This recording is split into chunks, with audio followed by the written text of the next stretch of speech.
Olá pessoal, sejam bem-vindos a mais um vídeo aqui no canal e hoje eu vou reagir a um post que eu encontrei lá no LinkedIn falando sobre Code Review ser a nova dívida técnica. E esse vídeo aqui é bem sem roteiro, a gente vai reagir mesmo e eu queria só trazer atenção a gente tomar cuidado com esses tipos de posts alarmistas que são trazidos no LinkedIn para gerar engajamento. Então, quero trazer alguns pontos sobre isso.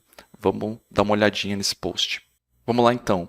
Começando aqui, muito importante, deixei anônimo quem é a pessoa, onde ela trabalha, tudo mais, porque o objetivo aqui não é falar da pessoa, não é atacar a pessoa nem nada do gênero, é falar sobre o conteúdo e dar minha opinião sobre isso. Então, começa aqui. Por que Code Reviews são o novo Tech Debt, né? O Technical Debt, ali, o dívida técnica. E começa aqui, baseado em dados reais de 50 mais times. O primeiro ponto é esse, né? A gente não sabe realmente se são dados reais ou isso foi colocado apenas para engajamento, né? Ou para dar um senso de autoridade. Mas vamos seguir.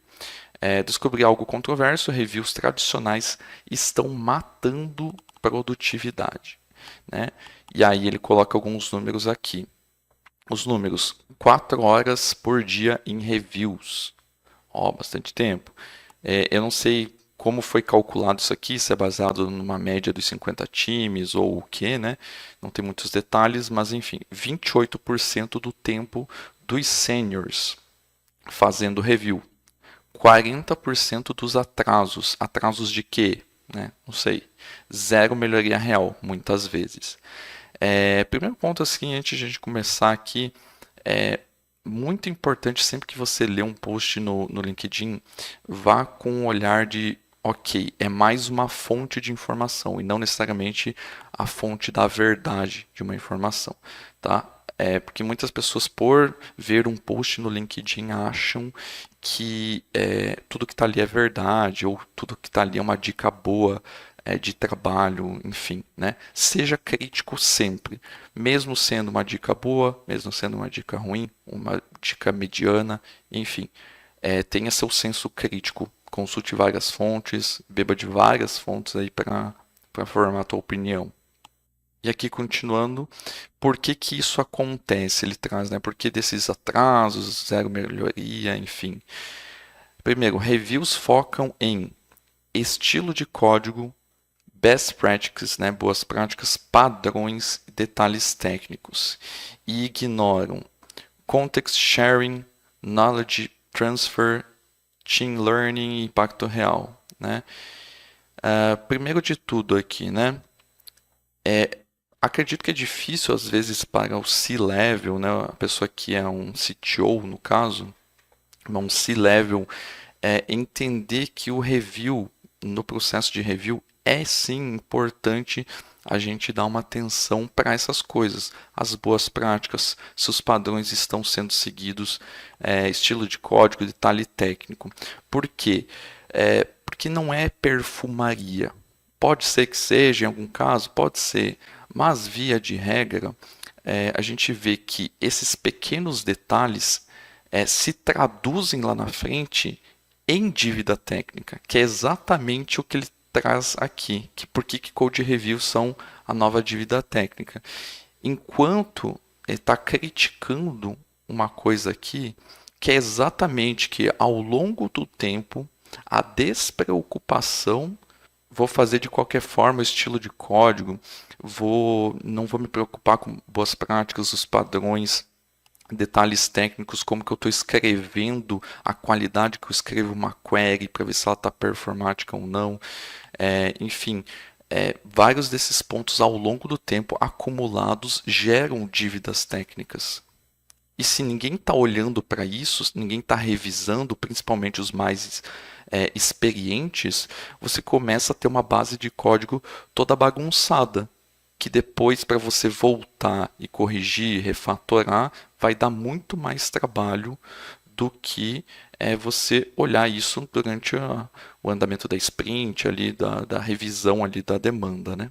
E aqui na parte de ignoram, ele traz há alguns pontos que realmente podem ser reais, mas a gente tem que deixar bem claro que não é culpa do code review em si, e sim de um mau code review, ou de um processo que não foi guiado, não foi bem explicado, não foi bem implementado sobre o que você precisa fazer também quando você faz um code review, que é ter o contexto ali de negócio, do que está sendo entregue, não apenas da parte tecnológica, né? Utilizar, aqui que ele colocou transferência de conhecimento, utilizar o Code Review como ferramenta para aprendizado mesmo, para transmitir conhecimento em algum comentário que você fez no review. Ah, tá ruim essa query, tá, isso aqui pode melhorar. Não coloca só assim, ou ó, mude para isso. Isso não gera conhecimento. Você tem que escrever o porquê daquilo, né? Os porquês sempre são muito importantes. E se encaixa aqui no Team Learning também, que é você desenvolver a pessoa através do code review. E eu já recebi vários relatos de pessoas que antes trabalhavam em um time pequeno ou trabalhavam solo com programação e entraram em um time maior, e o processo de code review, o processo de trabalhar nesse time maior, de ter todos esses processos, fazem com que ela aprenda muito mais, desde que o processo seja bem implementado, né, que ele realmente passe esse conhecimento. Então, sim, tem muitos processos de code review que ignoram aqui esses pontos, mas ele colocar aqui no post que reviews que focam em estilo de código, boas práticas, ficou subentendido que são ruins, que são besteiras, eu acho extremamente desnecessário. Você sim tem que se preocupar com isso. E se preocupar com isso não significa que você não vai se preocupar com outras coisas. Então é isso que mais me deixa irritado nesses posts, né? O pessoal coloca 8 ou 80, mas vamos continuar aqui no post, nas palavras dele. A solução que implementei: pair reviews, reviews síncronos, 15 minutos no máximo, foco em contexto, aprendizado real, impact first. Os dois primeiros aqui, pair reviews e reviews síncronos, né? Pair reviews, talvez em algumas demandas específicas ali, você possa fazer um review pareado com alguém que para explicar alguma demanda muito complexa, que seja muito difícil de transmitir isso através de algum outro método, né? Mas, via de regra, você está alocando o tempo de duas pessoas, reviews síncronos também, para eles estarem ali no mesmo tempo, sendo que as pessoas podem estar fazendo coisas diferentes, né? O cara que fez a demanda já está fazendo outra coisa, já está performando em outra atividade, enquanto alguém está fazendo o review dele e só depois ele vai voltar nisso, né? Não tem por que ser review síncrono. Quando que isso pode virar uma agenda síncrona? Quando o review, ou em vários reviews que as pessoas têm pego, tem muitos erros de um tipo específico, o time está errando em algum aspecto, está se despreocupando com alguma coisa importante, então você pega esses insumos desses reviews e leva para uma agenda síncrona, explicando para as pessoas como que elas podem melhorar para que nos próximos reviews isso não aconteça, né? Esses tipos de erros não aconteçam. Mas ficar sempre fazendo um review síncrono com cada pessoa, eu acho que é pouco produtivo, né? Contra o próprio post aqui, que é questão de produtividade, de gerar mais impacto, né? 15 minutos no máximo. Aqui está falando 15 minutos no máximo, eu entendo por ser os reviews síncronos, né? Então, também, cara, depende muito. Cravar regra assim não faz o menor sentido. O review pode demorar mais que isso, a demanda pode ser mais complexa. Talvez a pessoa tenha que testar alguma coisa ali para ver se realmente está funcionando ou não está funcionando.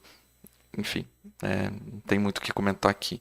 Foco em contexto, que sim, isso aí é importante, né? Você não vai fazer só o review da questão tecnológica, você tem que estar bem alinhado com o que está sendo entregue, o contexto daquela demanda.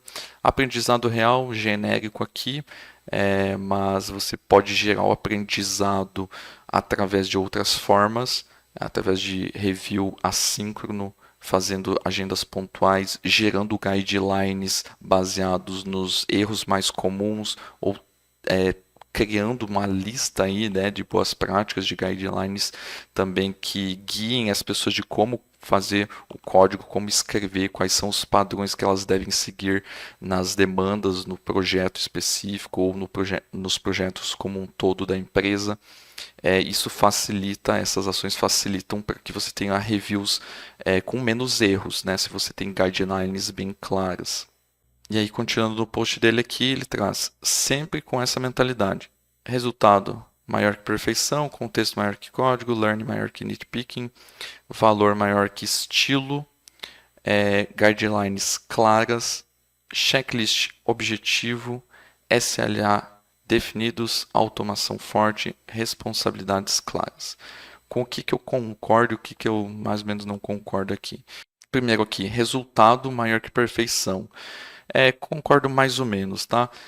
Obviamente ninguém vai chegar na perfeição, isso nem precisava ser mencionado aqui, mas e a gente quer ter um resultado, mas esse tipo de comparação é o que eu penso que esses posts ficam trazendo, alguns posts até das pessoas que não são tão técnicas, que eu quero focar 100% na produtividade, quero entregar logo e que se exploda a qualidade. Dá essa percepção nesses tipos de post.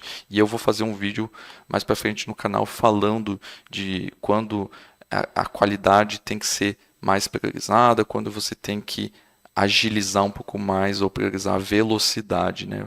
Vai ter um vídeo no canal sobre isso. Mas aqui do resultado perfeição sim, tem que ter resultado, mas você não vai fazer coisa de qualquer jeito. Perfeição ninguém nunca vai atingir. O segundo aqui, contexto maior que código. Também não é um ou outro, é os dois juntos. Você tem que ter o contexto do que está sendo feito, da demanda, mas o código também é importante para não gerar dívida técnica lá na frente. Não vou passar por todos aqui, mas, por exemplo, valor e estilo. O que gera valor e o estilo de codificação. Tá, beleza, valor você sempre quer atingir, mas o estilo, se você tem o próximo ponto que ele traz ali, que é guidelines claras, o estilo de codificação também é importante. Já pensou se você tem um time grande e cada um decide codificar num estilo diferente, né? Colocar um padrão, outro, nomear variáveis num estilo, outro no outro estilo.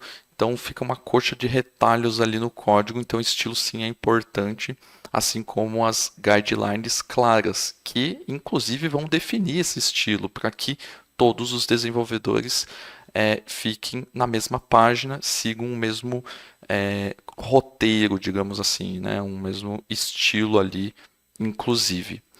Checklists objetivos, ok. SLAs definidos, não sei o que ele quis dizer com isso, se é o tempo do review, se enfim, não sei.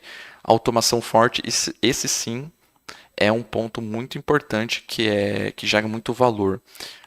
Se você tem uma ferramenta automatizada aí para rodar antes do code review de uma pessoa, então uma ferramenta aí automatizada com IA ou sem IA, enfim, análise estática de código, para fazer um pré-review, para analisar pontos que podem ter problemas de segurança, é muito importante ter isso, ajuda bastante na produtividade. Pega coisas muitas vezes que o olho humano ali não vai pegar, né? Inclusive esses pequenos pontos de tipo estilo de código, nomes incompatíveis, linhas em branco, essas coisas assim que não precisa tirar do tempo do humano para fazer esse tipo de review. Então, automação forte é um belo ponto aqui.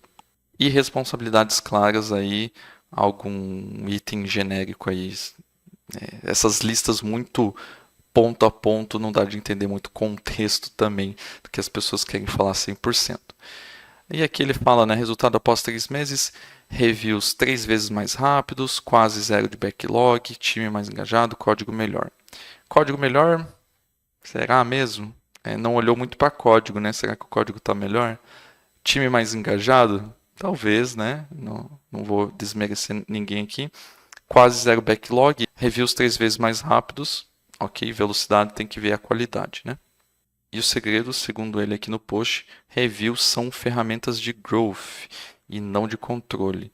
Eu acho que são de ambos, tá?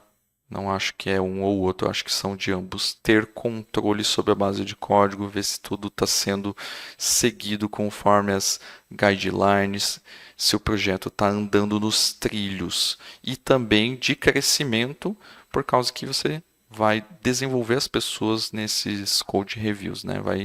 Vai estimular o conhecimento, o aprendizado. Então vamos lá para um resumo final para fechar o vídeo aqui. Muito bem, pessoal. Então esse foi o vídeo aí falando sobre esse post que traz o assunto que code reviews são a nova dívida técnica.